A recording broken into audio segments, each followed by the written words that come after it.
Something really big is unfolding in the world of AI. Two men. One is the most powerful, the other is the richest. Just a couple days ago, they were best buddies.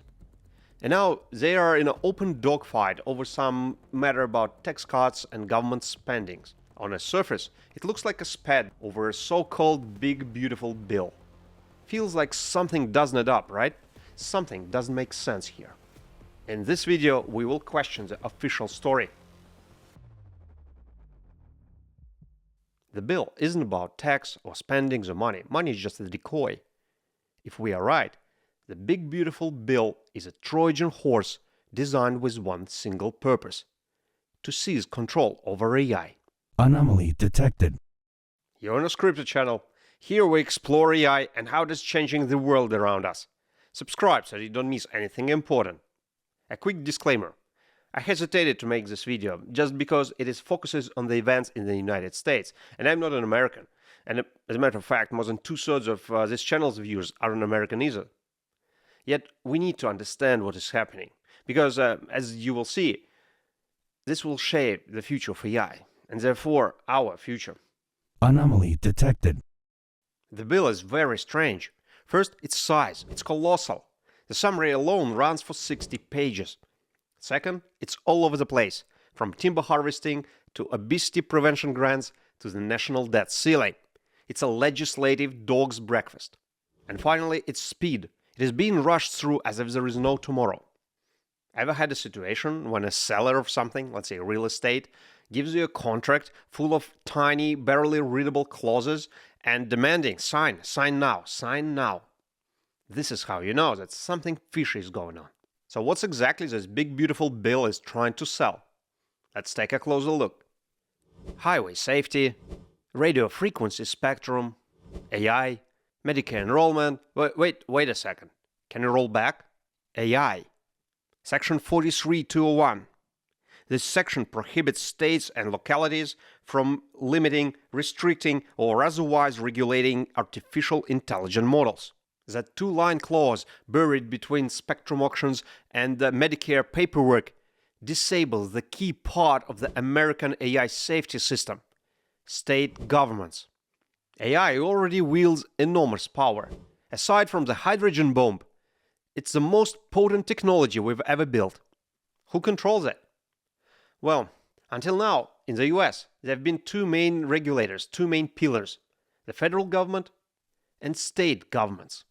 The big beautiful bill and that little clause hidden inside it wipes out the second pillar. That leaves just one regulator: Washington. And ultimately, the president's desk. Don't get me wrong. Radio frequencies, Medicare paperwork, and even timber harvesting, they're all very important. But almost everything about this bill, its size, structure, and urgency, suggests that its true purpose is to distract, confuse, and deceive. To draw attention away from that tiny paragraph, section 43-201, about the control of the most important technology of the century. Legend says that when the Greeks wanted to capture Troy, they built a massive wooden horse, and they hid a small group of soldiers inside. And the horse was so big and so beautiful that the people of Troy accepted it. And that's how the great city ended. Trump has just taken a major step towards building an AI monopoly, his own personal, private AI party. And clearly, Musk is not invited. Anomaly detected. If you enjoyed the video and you want more, leave a comment. This is how I know that you're listening, and also helps distribute the video a lot. And of course, don't forget to subscribe to the newsletter. See you on the other side.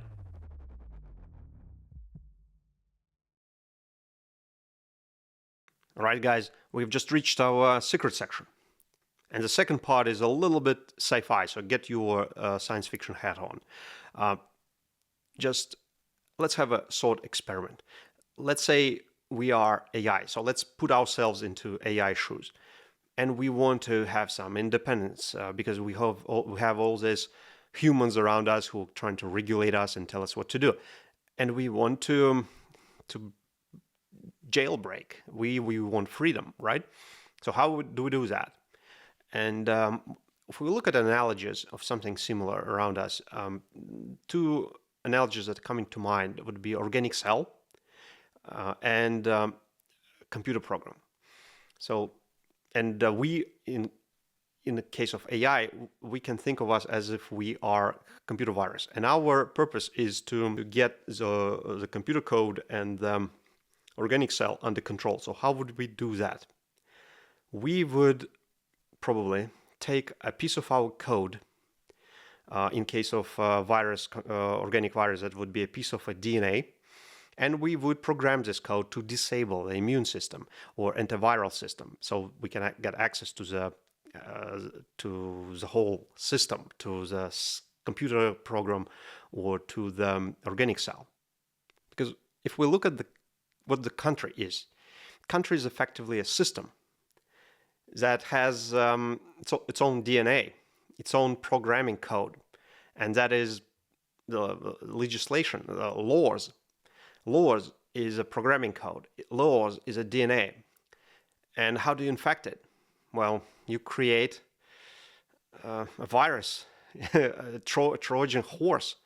You build lots of external layers that have one purpose: to protect against the immune system, to hide it from immune system.